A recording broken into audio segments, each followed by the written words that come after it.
Alors, les mémoires ressources, justement. Les mémoires ressources, bah, c'est toutes les mémoires vraiment chouettes.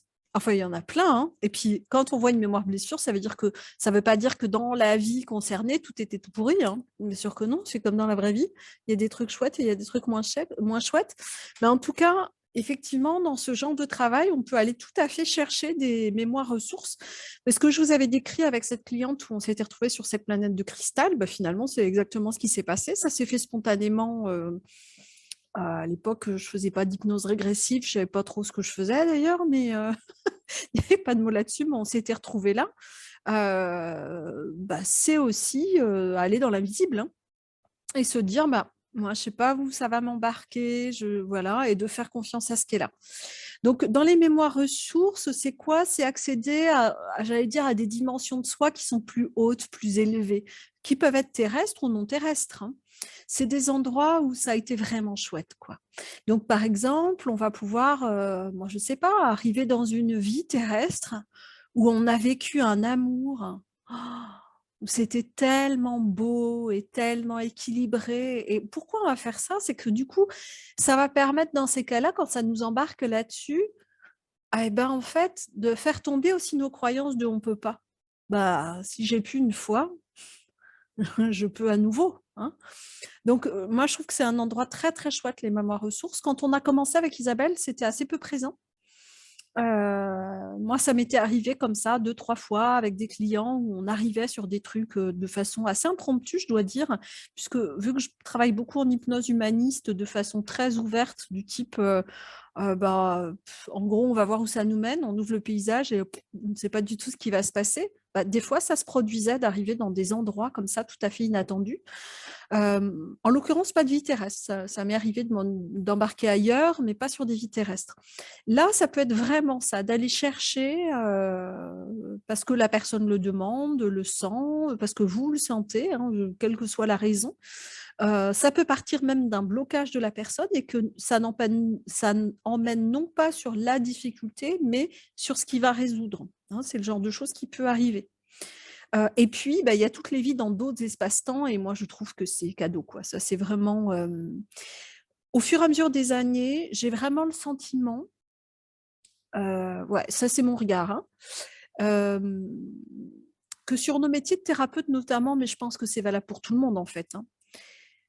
C'est comme s'il y avait des espaces-temps, heu, où on expérimente des trucs avec des ressources qu'on a de particulier, des caractéristiques particulières qui nous sont particulièrement utiles dans la vie qu'on a aujourd'hui et notamment dans notre job de thérapeute. Et je trouve que ça peut permettre de parfois assumer des parts de soi qu'on voit mais qu'on met un peu de côté là, hein, où on fait: «Oh non, non, mais quand même, pas non, non, non, non, non». Ça peut permettre de, plus facilement, je trouve, de prendre sa place dans cette incarnation-là, dans cette vie-là, en ayant conscience vraiment de ses ressources spécifiques, de son unicité.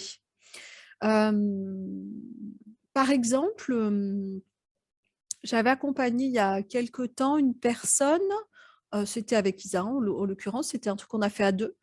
On s'est retrouvés, je sais plus le reste de l'histoire. Je sais qu'on est tombé sur une mémoire blessure d'abord, je me souviens que c'était en Égypte, mais pour le reste, je me souviens absolument pas de ce que c'était. Je me souviens pas. Mais par contre, ensuite, ça nous a emmenés sur une planète où cette femme, elle, manipulait l'eau, je sais pas comment dire autrement. En fait, elle allait de planète en planète et elle transmettait de l'information à cette planète. Elle était un être violet, très, très grand, très allongé, pas du tout en matière, hein, vraiment énergétique. Et moi, ce que je voyais, que c'était comme si elle prenait la matière de la planète, elle mettait dans sa main et ça donnait des formes particulières qui étaient des formes géométriques, géométrie sacrée, même si j'y connais que dalle. Et ça me faisait penser à, je sais pas si vous avez déjà vu les travaux de, comment il s'appelle? Emoto, Masaru Emoto. voilà, sur l'eau. Moi, je trouve ça juste magnifique, hein. Comment, les émotions influent, sur la constitution de l'eau et les formes que crée, la goutte d'eau, quoi. Je trouve ça juste incroyablement beau Et en fait, c'est ça que je voyais dans ce qu'elle faisait. C'est-à-dire que elle donnait de l'information et ça transformait la structure même de la matière. Et l'info qu'on avait retirée de ça, c'était qu'en fait, ça, c'était une de ses caractéristiques, qu'elle savait faire ça. C'était quelqu'un qui était en train de s'installer, enfin, qui avait pour projet de s'installer en énergétique. Donc, elle avait suivi des formations en énergétique. C'est-à-dire, mais en fait, toi, ce que tu sais faire, c'est donner de l'information. Et en l'occurrence, notre corps est juste constitué à 70% d'eau. Donc, imaginez quelqu'un qui, dans des soins énergétiques, vient réinformer toutes nos cellules d'eau pour leur donner une forme harmonieuse. Je pense que ça peut faire des trucs assez chouettes dans le corps, quand même, cette histoire-là. Et du coup, ça lui avait donné ça comme information. Ce qu'elle a mis en pratique, parce qu'en fait, moi, je disais, je ne sais pas comment tu fais ça, je n'ai pas l'info de comment. Mais effectivement, elle savait parfaitement faire. C'était une évidence pour elle, ça. Et ce qui était intéressant, c'est que du coup, ce que ça a permis, c'était de décoller sa pratique de ce qu'elle avait appris pour laisser beaucoup plus place à ce qu'elle savait déjà. Et je trouve que bien souvent, d'aller chercher ces mémoires-là, ça va permettre de réouvrir cette porte-là à l'intérieur de place de moi là-dedans. Dans tout ce que j'ai appris, là, tout ce que j'ai accumulé comme technique de ça, mais moi, qu'est-ce que je sais faire? Peut-être à partir de ça, mais peut-être aussi à partir d'autres choses que bien souvent, ces trucs-là, c'est des choses qu'on fait depuis toujours, en fait, mais auxquelles on ne prête pas attention parce que c'est tellement naturel de le faire qu'on n'y fait même pas gaffe. Et là, du coup, ça va permettre de revoir ça. Ah putain, mais en fait, moi, ça, je sais faire ça. Et je trouve, moi perso, ça m'a beaucoup accompagnée dans le fait de prendre ma place parce que je sais ce que je fais ailleurs. En fait, de m'observer en tant qu'être bleu, faire ce que je fais, puisque en l'occurrence, c'est celui-là qui vient dans cette vie aujourd'hui. Je vois comment je procède là-haut. Alors, je ne fais pas la même chose. Hein. Là-bas, je voyage dans l'espace. Ça, enfin, là, je voyage aussi, mais pas pareil. Pas avec les mêmes véhicules, on va dire ça comme ça. Mais ça n'empêche qu'il y a des choses où ça m'a permis de voir certaines de mes qualités, entre guillemets, et vraiment, je dirais même de caractéristiques. Il y a des choses où ça fait partie de moi, je sais faire ça naturellement. Et des choses que je mettais de côté parce que c'était contraire à, moi, je sais pas, ma façon de voir la vie ou je ne sais quoi, en tout cas que j'assumais pas du tout, et ça m'a permis de les assumer. Et dans plein de sessions qu'on a pu faire, ou en l'occurrence, ouais, je le dis surtout pour les thérapeutes, mais ça peut être le cas ailleurs, hein, mais en tout cas, ça nous a souvent permis de voir, c'est qu'on a eu beaucoup de thérapeutes dans nos accompagnements, et ben souvent, ça permet de contacter ce truc en plus qu'on a et auquel on prête pas attention et qu'on met pas en valeur, sur lequel on s'appuie pas. Donc les mémoires ressources d'ailleurs, elles vont souvent servir à ça. Parfois, il peut y avoir un effet qui se coule qui est pas top, hein, dans cette connexion-là. On en a déjà parlé un petit peu hier, mais ce côté de nostalgie de l'ailleurs. Parce qu'effectivement, ailleurs, c'est simple. Enfin, c'est simple. Avoir une vie énergétique où tout est énergie et on est, j'allais dire, dans son plein pouvoir, ah, comment c'est trop cool. Et du coup, il peut y avoir ce côté de alors, moi ici-bas, et comment je me dépatouille de tout ça. Ce qui est intéressant, c'est d'avoir vraiment en tête, enfin, moi, ça fait partie des choses auxquelles je crois vraiment et des messages que je peux recevoir, hein, c'est que, enfin, quel courage on a d'expérimenter dans la matière, quoi. Donc, autant le faire avec, en s'appropriant le plus possible qui on est, en osant être le plus possible qui on est, parce que là, l'expérience, ça va être encore plus intéressante. C'est-à-dire que moi, ma partie être bleu, manifester le côté leadership, d'embarquer des troupes avec elle, de rassembler des gens, de transmettre de l'information, c'est « Ah, yeah !» J'arrive quelque part et « Ouh !» Ouais, bon, moi ici, c'est pas tout à fait pareil. Mais ça n'empêche que il peut y avoir aussi, après la partie un peu nostalgie, entre guillemets, il peut y avoir ce côté, se dire, ah, putain, ouais, moi, dans ma vie, aujourd'hui, dans la matière, ben, je vais faire ça, en fait. Je vais assumer qui je suis et je vais essayer au maximum de me déployer autant que je peux avec les contraintes de la matière.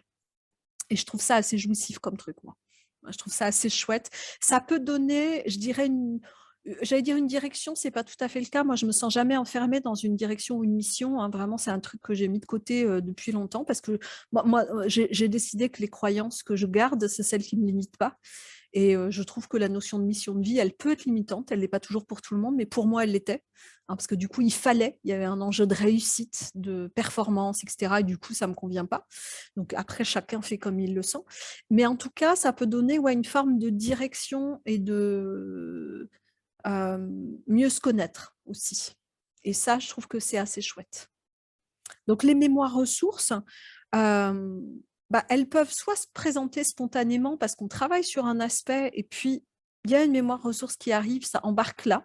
Et ok, on va voir dans ces cas-là qu'est-ce qu'on a à regarder de cette expérience-là, qu'est-ce qu'elle peut apporter aujourd'hui, comment ça peut peut-être, il y a peut-être des éléments qui peuvent permettre de soit dégager les croyances limitantes aujourd'hui, parce que je vois que j'ai pu expérimenter ça ailleurs, dans une vie terrestre ou autre. Mais on peut aussi choisir d'aller chercher une mémoire ressource et de se dire, moi, j'ai envie d'aller voir quelle est la dimension dans laquelle j'évolue ailleurs, une autre dimension. Et j'aimerais aller voir quelle autre dimension pourrait m'apporter aujourd'hui dans ce que je vis.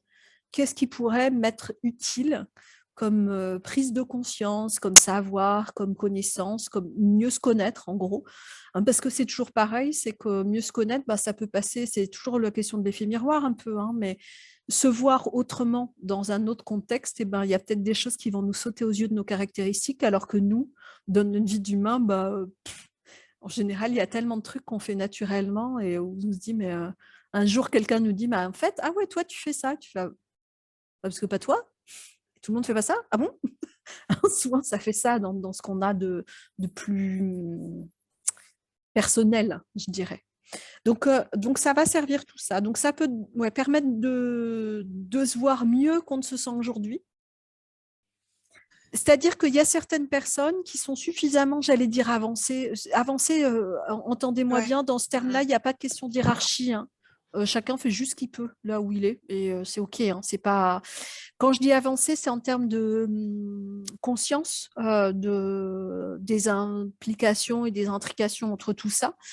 Il y a certaines personnes qui sont suffisamment avancées, je ne trouve pas d'autres termes, pour capter que c'est une mémoire qui entrave, mais que j'ai pas forcément besoin d'aller tout explorer parce que sinon, effectivement, hein, c'est le livre le livre de 1000 pages et puis on tourne une page l'une après l'autre.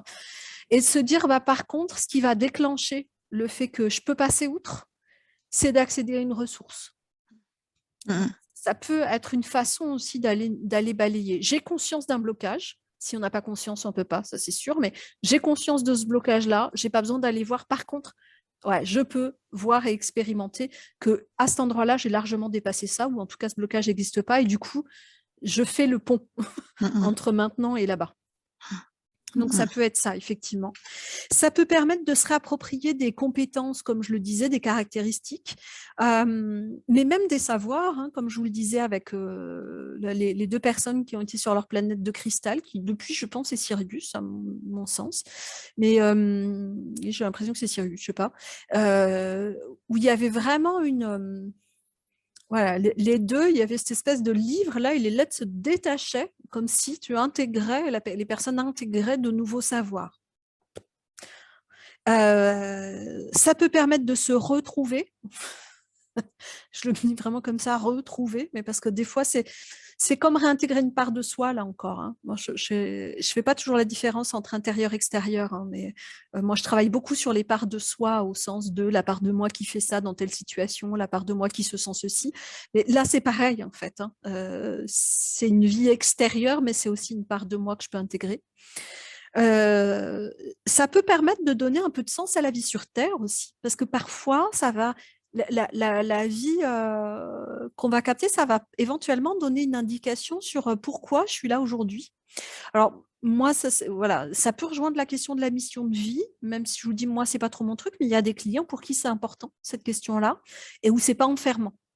Donc, par exemple, si vous lisez Les 3 vagues de volontaires de Dolores Cannon, eh bien, des âmes auraient choisi de s'incarner sur Terre, en gros, pour faire évoluer les niveaux de conscience, etc., etc. C'est une mission qu'ils se sont donnée. Le fait de connecter à ça, ça peut être pour certains vraiment libérateur aussi. Ah, ok, je suis là pour ça. Du coup, j'ai un rôle, j'ai une place à prendre et j'ai quelque chose à accomplir. Et en plus, j'en suis capable. Parce que si j'ai choisi de venir, c'est parce que j'en suis capable. Ça peut permettre de recevoir des messages de ces semblables, là, de ces planètes, de ces galaxies, de je sais pas quoi, ou de soi-même, de cette autre part de soi qui va peut-être nous dire des trucs assez chouettes. Moi, ces temps-ci, dans les canalisations que j'ai pu faire et dans les accompagnements que j'ai pu faire, en l'occurrence en groupe, mais ce qui est beaucoup venu, c'était justement que ces parts-là nous remerciaient. Là, ce côté, on est alliés. Vous ne vous rendez pas compte de ce que votre expérience nous apporte. Nous sommes là pour vous, là pour vous. Vous êtes soutenus en permanence. Mais en plus, on vous remercie de faire cette expérience dans la matière parce qu'on sait à quel point c'est difficile. Et du coup, ça inverse aussi la tendance, enfin inverse la perception qu'on peut avoir de il sera au-dessus, puis nous on sera en dessous, etc. Où là, il y a un truc qui se remet à sa place, où juste chacun expérimente là où il peut, et c'est OK. Et du coup, ça peut permettre aussi de restaurer l'estime de soi là-dedans. Donc ça, c'est des trucs qui sont vraiment chouettes dans les mémoires ressources. Moi, je trouve que c'est des endroits où nous, généralement, bon, on a le temps en session puisqu'on prend des temps très longs pour les sessions et que Isa comme moi, on peut canaliser le temps. Je veux dire, on peut canaliser 2h30, il n'y a pas de souci. On ne va pas bloquer à un moment donné, dire j'en peux plus, donc c'est bon. Donc généralement, en fin de séance, il y a toujours un moment où on va les chercher, ces mémoires-là. Et je trouve que c'est vraiment un beau cadeau à recevoir ou à se faire en tout cas. Ok ?